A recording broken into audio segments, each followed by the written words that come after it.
बिस्मिल्लाहिर्रहमानिर्रहीम। तो आज मैं आप लोगों के लिए बहुत ही स्पेशल, बहुत ही मज़ेदार किस्म का तंदूरी आलू का भुर्ते की रेसिपी लेकर आई हूँ। ये इतना टेस्टी और इतना मज़ेदार बनता है कि जब आप इसको एक दफ़ा बनाएंगे तो आप यकीन करें आपके घर वाले इसको बार बार बनाने की फरमाइश करेंगे। तो ये ज़बरदस्त सा भुर्ता जो है सर्दियों में बहुत अच्छा लगता है नए आलू के साथ।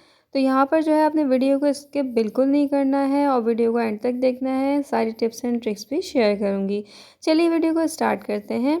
सबसे पहले यहाँ पे पैन में मैंने हाफ़ कप ऑयल ले लिया था। एक बड़े साइज़ के प्याज को मैंने स्लाइस में कट करके ऐड किया है और 1 टीस्पून ज़ीरे का शामिल किया है। अब तमाम दोनों चीज़ों को जो है बहुत अच्छी तरीके से हमने कुक करना है। प्याज को आपने इस तरीके का लाइट गोल्डन सा कुक करना है, डार्क गोल्डन नहीं करना है, वरना सारे भुर्ते का जो टेस्ट है वो चेंज हो जाएगा। इसमें आधा टीस्पून अदरक लहसुन का पेस्ट ऐड करना है और एक बड़े साइज़ का टमाटर ऐड करना है। नॉर्मल जो भुर्ता बनाते हैं उसमें लोग टमाटर वगैरह शामिल नहीं करते, लेकिन इसमें हम टमाटर शामिल करेंगे क्योंकि तंदूरी भुर्ता है ये।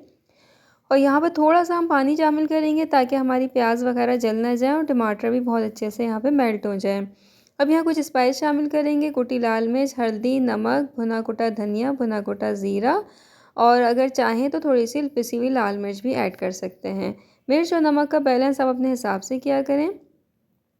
लेकिन भुर्ते में जो है मिर्च थोड़ी कम ही अच्छी लगती है। अब इन तमाम मसालों को हमने भुनाई करनी है और भुनाई करने के बाद ऑयल सेपरेट हो जाएगा। उसके बाद आलूओं को मैंने इस तरीके से मैश कर लिया है।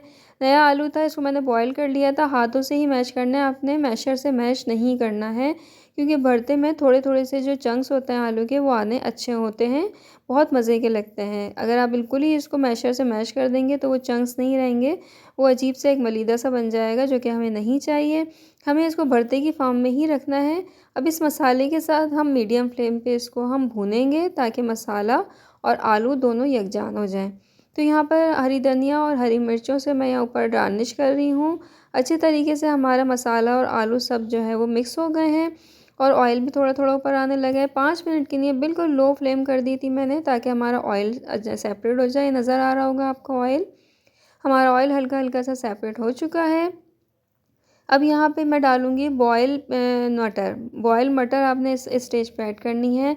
आपने जो है वो इसमें कच्ची मटर का बिल्कुल इस्तेमाल नहीं करना है। कुछ लोग कच्ची मटर डाल के उसको गलाते हैं, वो कभी भी नहीं गलती।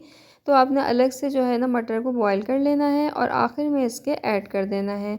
ये इतना मज़ेदार किस्म का आलू का भरता तैयार होता है, यकीन करें जब आप इसको एक दफ़ा बनाएंगे ना तो सारे घर वाले इसके दीवाने हो जाएंगे। और बल्कि आप जब इस कहीं बना के भेजेंगे तो वो भी इसको दोबारा बनाने की फ़रमाइश करेंगे। तो ये मैं इसको सर्व कर रही हूँ, इसकी लुक देखें, इसका कलर और खुशबू तो ख़ैर जब आप बनाएंगे जब उसी वक्त आपको पता चलेगी। तो यहाँ आलू के भरतों को मैं यहाँ सर्व कर रही हूँ। इसको आप चपाती के साथ खाएं, सुबह नाश्ते में पराठे के साथ खाएं, यकीन करें बहुत ही टेस्टी लगता है, बहुत मज़ेदार लगता है और सर्दियों में तो बहुत ही अच्छा बनता है। तो ये थी आज की ज़बरदस्त रेसिपी। उम्मीद आपको पसंद आएगी। नेक्स्ट रेसिपी मिलते हैं। बहुत सारा ख्याल रखिएगा। अल्लाह हाफ़िज़।